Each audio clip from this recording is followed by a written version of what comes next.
उत्तराखंड में एक बार फिर अंकिता हत्याकांड को लेकर राजनीति गलियारों में हलचल तेज हो गई है। दोषियों को सजा दिलाने की मांग को लेकर प्रदेश भर में धरना प्रदर्शन हो रहे हैं।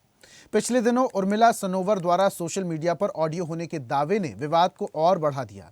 विपक्ष इस मुद्दे को लेकर लगातार हमलावर है और सरकार को घेरने में कोई कसर नहीं छोड़ रहा। वहीं दूसरी ओर कुछ संभ्रांत नागरिकों का कहना है कि जिस तरह ऑडियो की चर्चा की जा रही है वो सही नहीं है, क्योंकि अदालत भी इसे कानूनी साक्ष्य के तौर पर नहीं मानती। इसके अलावा सवाल उठ रहा है कि अगर ये ऑडियो वास्तविक था तो पिछले 3 सालों से इसे क्यों सार्वजनिक नहीं किया गया। देखिए खास रिपोर्ट। उत्तराखंड के कई शहरों में अंकिता हत्याकांड को लेकर धरना प्रदर्शन जारी है। प्रदर्शनकारी मुख्य आरोपी को सख्त सजा दिलाने की मांग कर रहे हैं। उर्मिला सनोकर द्वारा सोशल मीडिया पर ऑडियो होने के दावे ने राजनीतिक माहौल को और गर्मा दिया है। विपक्ष लगातार इस मुद्दे को लेकर सरकार पर हमला कर रहा है। कई राजनीतिक विश्लेषक मान रहे हैं कि विपक्ष इस विषय को लेकर सरकार की छवि खराब करने की कोशिश कर रहा है। ये कांग्रेस की सोची समझी रणनीति है। इसमें क्या है आप देखिए, जब उर्मिला जी हैं ये पहले से कहाँ थी, एक बेटी को इंसाफ मिलता, आज से 3 साल हो गए, 3 साल से ये कहाँ सोई हुई थी। ठीक है, ये कांग्रेस की सोची समझी एक रणनीति है। चुनावी माहौल चल रहा है, उसी विषय में इन लोगों ने उसका मुद्दा बनाया है। बेटी को इंसाफ मिलना चाहिए, हम तो उन्हीं के हक में है कि एक बेटी को इंसाफ मिले, बस यही है हमारा कहना। एक बेटी को इंसाफ मिलना चाहिए। ये हमारे जो धक्कड़ धामी जी हैं वो निष्पक्ष कोई वो नहीं है, इसमें पूरा बेटी के सहयोग में है। भारतीय जनता पार्टी ने जांच बैठाई है, ऐसा नहीं है। धामी जी इस पर सख्ती से कार्रवाई चल रही है। कुछ संभ्रांत नागरिकों का कहना है कि ऑडियो को लेकर प्रचार गलत है। उनका कहना है कि अदालत इसे कानूनी साक्ष्य के रूप में मान्यता नहीं देती। इसके अलावा लोग यह भी सवाल उठा रहे हैं कि अगर ऑडियो वास्तविक था तो पिछले 3 वर्षों में इसे क्यों सार्वजनिक नहीं किया गया। वहीं सरकार के समर्थक कह रहे हैं कि राज्य सरकार ने दोषियों के खिलाफ तुरंत कार्रवाई की और उन्हें आजीवन कारावास की सजा दिलाई। जांच अब भी जारी है और जो दोषी पाए जाएंगे उन्हें कड़ी सजा दी जाएगी। देखिए, मेरा मानना यह है कि अंकिता हत्याकांड जो मैटर है बहुत गंभीर विषय है। उसके ऊपर कुछ लोग जो है राजनीति कर रहे हैं। जैसे कि कल आपने देखा कि कल देहरादून के अंदर या उत्तराखंड के अंदर एक जुलूस निकाला गया है इनके माध्यम से। उसमें आप देखिएगा कि किस तरीके से तोड़फोड़ की गई है, किस तरीके से इस तरह के उपयोग किए शब्दों का उपयोग किया गया है जो गलत है। उसको एक राजनीतिक तरीका दिया जा रहा है। अंकिता जी के साथ जो भी हुआ गलत हुआ, उसके ऊपर हमारी जो सरकार है वो अच्छा काम कर रही है और कई सारे फैसले, जैसे 3 साल की सज़ा उनको हो चुकी है, उनको आजीवन कारावास हो चुका है और कई सारी चीज़ें हैं। सरकार अपनी तरफ से जो होगा वो करेगी। जो भी गुनहगार होगा, चाहे वो वीआईपी में जो भी है।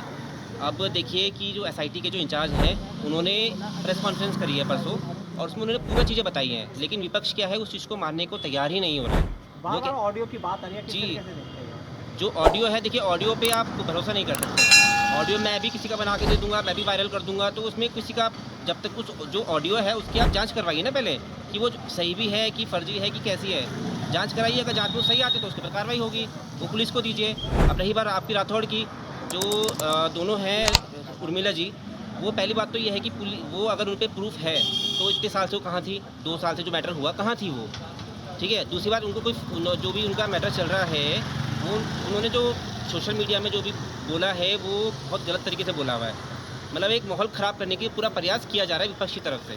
देखिए, मैं ये नहीं कहती जो बच्चे के साथ हुआ बहुत गलत था, लेकिन अभी जो फालतू की बातें फैलाकर जो ये बड़ा मुद्दा इसको बनाया जाता है, 3 साल पहले की बात है।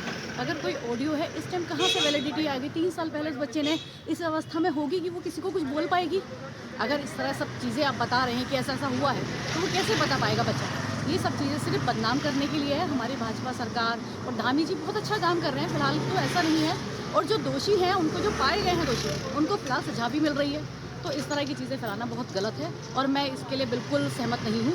ये बहुत गलत चीज़ है। धरना प्रदर्शन को लेकर लोगों का यह भी मानना है कि यह कांग्रेस की सोची समझी साजिश है ताकि सरकार को बदनाम किया जा सके। मुख्यमंत्री के कार्यों की सराहना करते हुए कहा जा रहा है कि सरकार ने अपराधियों के खिलाफ सख्त कदम उठाए हैं। इसके अलावा लोगों ने यह भी कहा कि धरने प्रदर्शन का उद्देश्य सिर्फ राजनीतिक लाभ उठाना है, जबकि न्यायपालिका अपना काम कर रही है। तो सबसे पहले जो ये घटना हुआ बड़ा ही दुखद है और जो दोषी लोग हैं उनको कोर्ट के द्वारा इसमें सजा भी हो गई।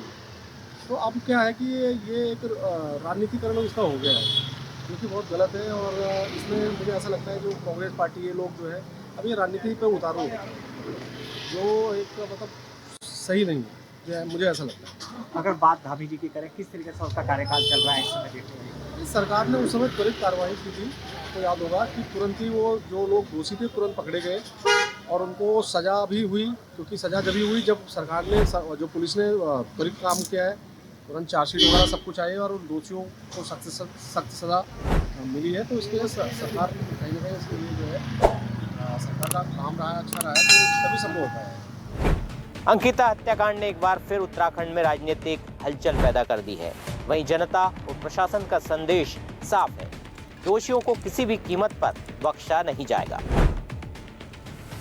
उत्तराखंड स्टेट हेड अवनीश जैन की रिपोर्ट।